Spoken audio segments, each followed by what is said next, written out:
जय श्री कृष्ण। मित्रों, जीवन में सबसे बड़ा शत्रु कोई बाहर नहीं बल्कि भीतर बैठा हुआ क्रोध है। जब यह क्रोध हमारे मन पर हावी हो जाता है तो हमारी बुद्धि अंधी हो जाती है, वाणी कठोर हो जाती है और हमारे अपने ही प्रियजन हमसे दूर हो जाते हैं। श्री कृष्ण गीता में कहते हैं, क्रोधात् भवति सम्मोहः, सम्मोहात् स्मृति विभ्रमः, स्मृति भ्रंशात् बुद्धिनाशो, बुद्धिनाशात् प्रणश्यति। अर्थात क्रोध से मोह उत्पन्न होता है, मोह से स्मृति भ्रमित हो जाती है, बुद्धिनाश से प्राणनाश हो जाता है, स्मृति के नष्ट होने से बुद्धि नष्ट हो जाती है और जब बुद्धि नष्ट हो जाती है तो मनुष्य स्वयं का ही पतन कर लेता है। यह वचन हमें स्पष्ट दिखाता है कि क्रोध केवल एक क्षण का आवेग नहीं है, यह तो विनाश का मार्ग है। सोचो मित्रों, जब अग्नि लगती है तो सबसे पहले वही घर जलता है जिसमें वह प्रकट हुई है। उसी प्रकार क्रोध भी सबसे पहले उसी व्यक्ति को जलाता है जिसके हृदय में वह पैदा हुआ। सामने वाला व्यक्ति चाहे उसका शिकार बने या न बने, लेकिन क्रोध करने वाला व्यक्ति स्वयं ही अपनी शांति, अपनी मुस्कान और अपनी ऊर्जा खो बैठता है। यही कारण है कि कृष्ण हमें सिखाते हैं कि यदि जीवन में सफलता, प्रेम और शांति चाहिए तो क्रोध पर नियंत्रण अनिवार्य है। क्रोध पर विजय पाने का पहला उपाय है धैर्य। जब कोई परिस्थिति तुम्हें उत्तेजित करे तो तुरंत प्रतिक्रिया मत दो। उस क्षण गहरी श्वास लो, अपने मन को रोक लो और सोचो कि इस आवेग में बोल दिया गया एक शब्द या किया गया एक कर्म पूरे जीवन का संतुलन बिगाड़ सकता है। कृष्ण स्वयं कुरुक्षेत्र में अर्जुन के सारथी बने, लेकिन ध्यान दो, वे युद्ध भूमि में भी कभी क्रोध से अंधे नहीं हुए। उन्होंने अपनी बुद्धि को संयमित रखा और अर्जुन को भी यही सिखाया। मित्रों, दूसरा उपाय है विवेक। जब मन में क्रोध आए तो स्वयं से यह प्रश्न पूछो, क्या यह क्रोध मुझे उस समस्या का समाधान देगा या केवल उसे और बढ़ा देगा? अक्सर हम पाते हैं कि क्रोध से समस्या और गहरी होती है। विवेक से जब हम स्थिति को देखते हैं तो हमें लगता है कि शांति और धैर्य ही असली उत्तर है। और तीसरा उपाय है भक्ति। जब मन ईश्वर के नाम में लीन हो जाता है तो उसमें क्रोध के लिए जगह ही नहीं बचती। श्री कृष्ण का नाम जपते ही मन में एक मधुरता उतर आती है जो क्रोध की अग्नि को शांत कर देती है। यही कारण है कि भक्तजन कठिन से कठिन परिस्थितियों में भी मुस्कुराते रहते हैं, क्योंकि उनका हृदय कृष्ण के प्रेम से भरा होता है। मित्रों, याद रखो, क्रोध पर विजय पाना किसी और को बदलने से नहीं बल्कि स्वयं को बदलने से संभव है। जब हम भीतर शांत होते हैं तभी बाहर की उथल पुथल हमें विचलित नहीं कर पाती। जिस क्षण हम अपने मन को जीत लेते हैं उसी क्षण संसार का हर युद्ध हमारे लिए आसान हो जाता है। यही है श्री कृष्ण का संदेश। क्रोध को त्यागो, शांति को अपनाओ, क्योंकि जहां शांति है वहीं वास्तविक शक्ति है। मित्रों, क्रोध पर विजय पाने के लिए केवल शास्त्रों की बातें ही पर्याप्त नहीं हैं, हमें उन्हें अपने जीवन में उतारना भी पड़ता है। श्री कृष्ण ने गीता में बार बार समझाया कि मनुष्य की सबसे बड़ी विजय अपने मन पर विजय है। यदि मन शांत है तो सबसे कठिन परिस्थिति भी सरल लगती है, और यदि मन क्रोध से भरा है तो सबसे छोटी बात भी असहनीय प्रतीत होती है। इसलिए पहला व्यावहारिक उपाय है ध्यान। जब सुबह या रात कुछ क्षण अपनी आंखें बंद करके गहरी श्वास पर ध्यान केंद्रित करते हो तो तुम्हारा मन धीरे धीरे शांत होने लगता है। यह अभ्यास क्रोध की जड़ों को धीरे धीरे काट देता है। दूसरा उपाय है क्षमा। जब कोई तुम्हें चोट पहुंचाता है, तुम्हारा अपमान करता है, तुम्हें ठेस पहुंचाता है, तो उस क्षण क्रोध आना स्वाभाविक है। लेकिन मित्रों, सोचो, क्या वह व्यक्ति तुम्हारे क्रोध के योग्य है? क्या उसकी गलती के कारण तुम्हारा हृदय अपनी शांति खो दे? श्री कृष्ण कहते हैं कि क्षमा वीरों का आभूषण है। क्षमा करने से तुम्हारा अहंकार टूटता है और मन हल्का होता है।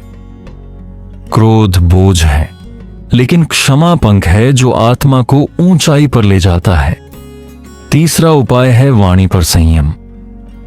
अक्सर हमारा क्रोध हमारे शब्दों के माध्यम से प्रकट होता है। एक कठोर शब्द सामने वाले को सालों तक याद रह सकता है। जब मन में क्रोध उठे तो वाणी को रोक लो। सोचो, क्या यह शब्द स्थिति को सुधार देंगे या बिगाड़ देंगे? श्री कृष्ण स्वयं मधुर वाणी के स्वामी थे। वे कठोर सत्य भी इतनी मधुरता से कहते थे कि सामने वाला उसे सहजता से स्वीकार कर लेता था। यदि हम अपनी वाणी को मधुर और संयमित बना लें तो क्रोध अपने आप कम हो जाएगा। चौथा उपाय है संगति पर ध्यान। यदि तुम हमेशा उन लोगों के बीच रहोगे जो उत्तेजित होते हैं, गुस्से में प्रतिक्रिया देते हैं, तो तुम्हारा मन भी वैसा ही हो जाएगा। लेकिन यदि तुम शांति प्रिय, धैर्यवान और भक्त लोगों की संगति में रहोगे तो धीरे धीरे उनके गुण तुम्हारे भीतर उतरेंगे। यही कारण है कि संतों की संगति इतनी मूल्यवान मानी जाती है। और पांचवां उपाय है कृष्ण का स्मरण। जब भी मन में क्रोध उठे, तुरंत उनका नाम लो, जय श्री कृष्ण। देखो, तुम्हारे हृदय में कैसी मिठास उतर जाएगी। उनके नाम में इतनी शक्ति है कि वह क्रोध की ज्वाला को तुरंत शांत कर देता है। जब अर्जुन युद्ध भूमि में भ्रमित हुआ तो कृष्ण ने केवल शब्दों से नहीं बल्कि अपने सान्निध्य और स्मरण से उसे स्थिर किया। यदि कृष्ण का स्मरण अर्जुन जैसे योद्धा को शांत कर सकता है तो हमारे मन के क्रोध को भी आसानी से शांत कर सकता है। मित्रों, याद रखो, क्रोध से कभी किसी ने जीत हासिल नहीं की। जिसने भी विजय पाई है उसने धैर्य, विवेक और शांति से पाई है। जिस क्षण तुम अपने क्रोध को जीत लेते हो, उसी क्षण तुम स्वयं के सबसे बड़े शत्रु को परास्त कर लेते हो। यही असली वीरता है। श्री कृष्ण हमें यही प्रेरणा देते हैं। जब क्रोध उठे तो उसे ईश्वर के चरणों में समर्पित कर दो। शांति को अपना लो, क्योंकि जहां शांति है वहीं प्रेम है, और जहां प्रेम है वहीं भगवान है। मित्रों, आज की भागदौड़ भरी जिंदगी में क्रोध के अवसर पहले से कहीं ज्यादा हैं। काम का तनाव, समय की कमी, पारिवारिक जिम्मेदारियां, आर्थिक दबाव, ये सब हमारे भीतर एक ऐसा तूफान खड़ा कर देते हैं जिसमें जरा सी बात भी हमें गुस्से में ला देती है। लेकिन सोचो, यदि हर परिस्थिति में हम क्रोध को ही उत्तर बना लें तो जीवन कैसा होगा। न परिवार में शांति बचेगी, न मित्रता में मिठास, न मन में सुकून। इसलिए जरूरी है कि हम इन रोजमर्रा की चुनौतियों के बीच भी क्रोध पर नियंत्रण करना सीखें। सबसे पहले देखो काम के तनाव को। जब कार्यभार बढ़ जाता है, समय सीमित होता है और अपेक्षाएं बहुत ऊंची होती हैं, तो मन स्वाभाविक रूप से चिड़चिड़ा हो जाता है। ऐसे समय पर गुस्सा केवल स्थिति को बिगाड़ता है। यदि तुम शांत रहकर एक एक कार्य को धैर्य से पूरा करो तो वही काम आसान लगता है। श्री कृष्ण गीता में कहते हैं, कर्मण्येवाधिकारस्ते मां फलेषु कदाचन, अर्थात कर्म पर ध्यान दो, फल की चिंता मत करो। यदि यह वचन जीवन में उतार लो तो कार्यस्थल का तनाव भी शांति में बदल सकता है और क्रोध स्वतः कम हो जाएगा। अब देखो परिवार की समस्याएं। रिश्तों में अक्सर गलतफहमियां होती हैं, किसी की बात चुभ जाती है, किसी का व्यवहार बुरा लग जाता है। ऐसे समय में क्रोध तुरंत हृदय में उठता है, लेकिन यही वह क्षण है जब तुम्हें श्री कृष्ण का स्मरण करना चाहिए। सोचो, यदि गुस्से में तुम कठोर शब्द कह दोगे तो वह घाव सालों तक भर नहीं पाएगा, लेकिन यदि उसी क्षण धैर्य से काम लो और मधुरता से बात करो तो संबंध और गहरे हो सकते हैं। याद रखो, परिवार में प्रेम सबसे बड़ा आधार है, और प्रेम क्रोध से नहीं बल्कि क्षमा और शांति से बढ़ता है। अब बात करते हैं समाज के दबाव की। हम अक्सर दूसरों की अपेक्षाओं, आलोचनाओं और प्रतिस्पर्धा के कारण तनाव में आ जाते हैं। जब कोई हमारी निंदा करता है तो गुस्सा आता है, लेकिन मित्रों, यहां भी विवेक काम आता है। क्या दूसरों के शब्द तुम्हारी शांति छीनने लायक हैं? श्री कृष्ण ने कहा है, समदुख सुख स्वस्थ समलोष्टाश्म कांचना, अर्थात जो व्यक्ति सुख दुख में समान है वही वास्तव में स्थिर है। यदि हम दूसरों की आलोचना को महत्व न देकर अपने मार्ग पर चलते रहें तो क्रोध को जगह ही नहीं मिलेगी। और सबसे बड़ी चुनौती है स्वयं का अहंकार। अक्सर हम इसलिए गुस्सा करते हैं क्योंकि हमें लगता है कि हमारे साथ अन्याय हुआ, हमारी अवहेलना हुई। लेकिन यदि हम इस अहंकार को छोड़ दें और स्वयं को ईश्वर का साधन मानें तो गुस्सा धीरे धीरे मिट जाएगा। जब मन यह मान लेता है कि हर घटना भगवान की योजना है तो उसमें क्रोध नहीं बल्कि धैर्य और विश्वास जन्म लेता है। मित्रों, याद रखो, क्रोध केवल बाहर की परिस्थितियों से नहीं बल्कि भीतर की अशांति से जन्म लेता है। जब भीतर शांति होगी तो बाहर का तूफान भी तुम्हें विचलित नहीं कर पाएगा।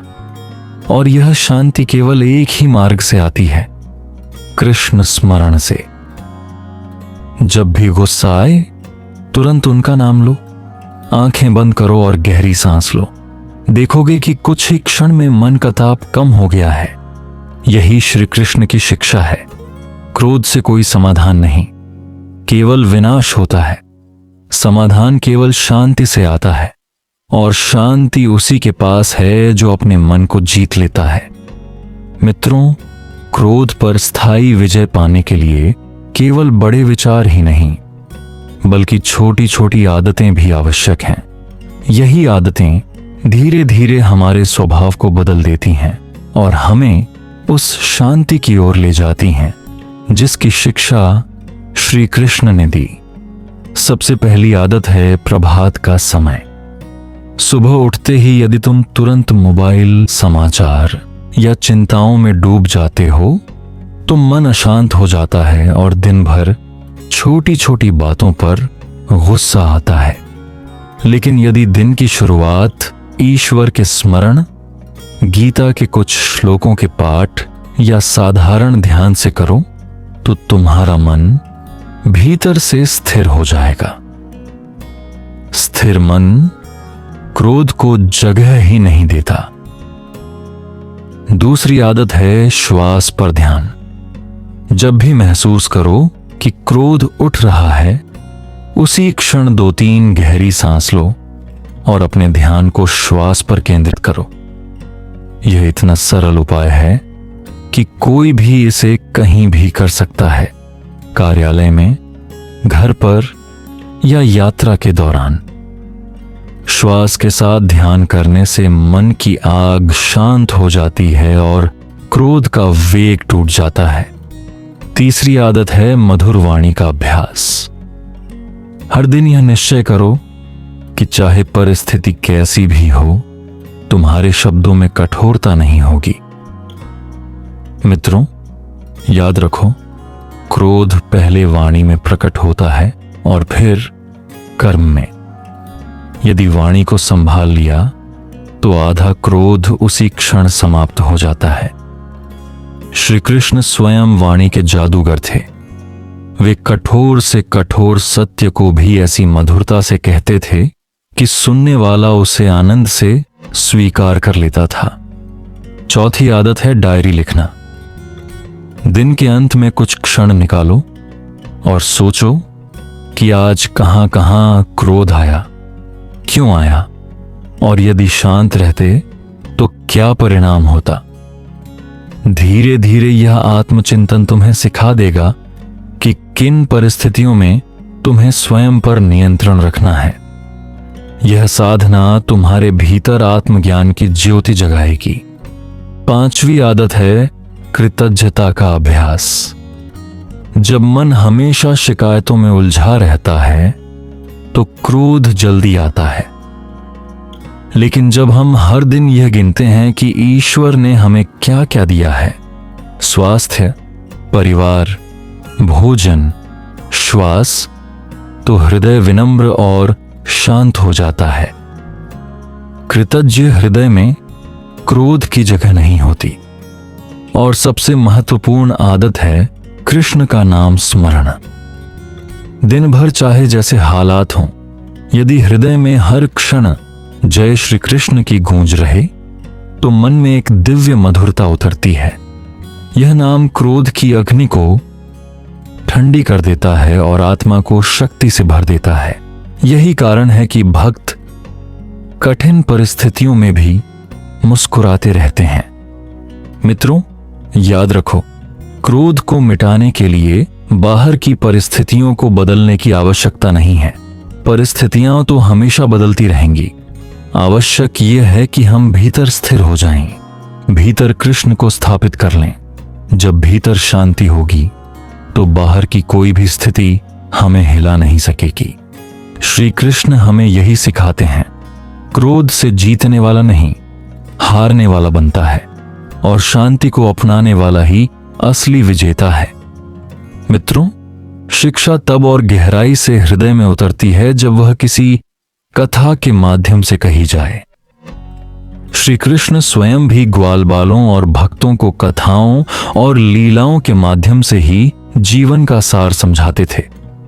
तो आओ आज एक प्रेरणादायक कथा के माध्यम से समझते हैं कि क्रोध कैसे विनाश लाता है और शांति कैसे विजय दिलाती है। प्राचीन समय में एक साधु थे। वे तपस्वी, ज्ञानी और शांत स्वभाव के माने जाते थे। एक दिन उनके पास एक युवक आया और कहने लगा, गुरुदेव, मैं क्रोध पर नियंत्रण नहीं रख पाता। जरा सी बात पर आग की तरह भड़क उठता हूं और फिर पछताता हूं। कृपया मुझे इसका उपाय बताइए। साधु मुस्कुराए और उसे पास के तालाब तक ले गए। उन्होंने कहा, पुत्र, इस शांत जल को देखो। यदि तुम इसमें पत्थर फेंकोगे तो इसकी लहरें फैलेंगी, लेकिन कुछ देर बाद यह फिर से शांत हो जाएगा। यही मन है।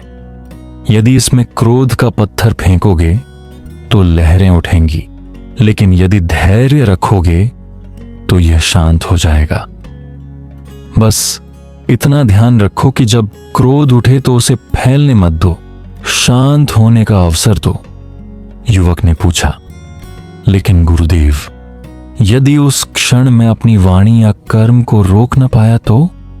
साधु ने कहा, तब वही होगा जो अग्नि में घी डालने से होता है। अग्नि और प्रचंड हो जाएगी। पुत्र, जब भी अग्नि उठे उसे घी मत दो।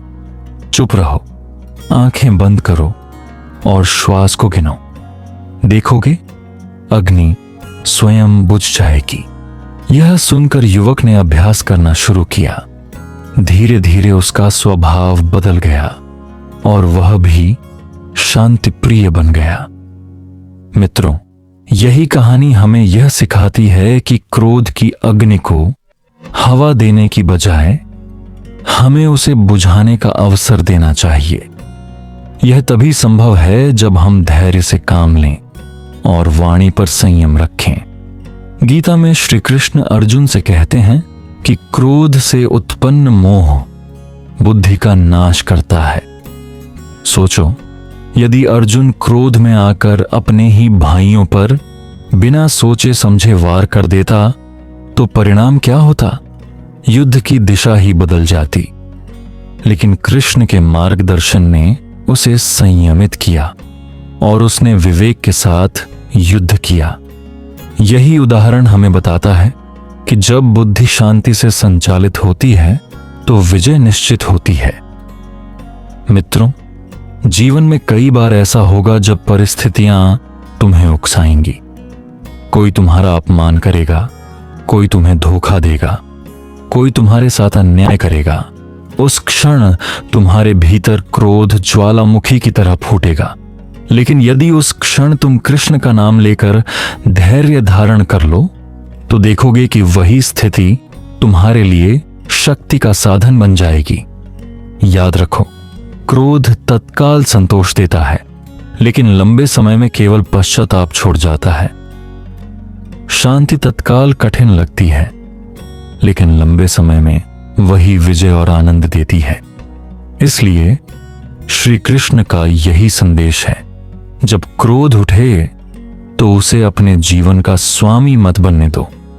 अपने मन को भगवान के चरणों में समर्पित कर दो।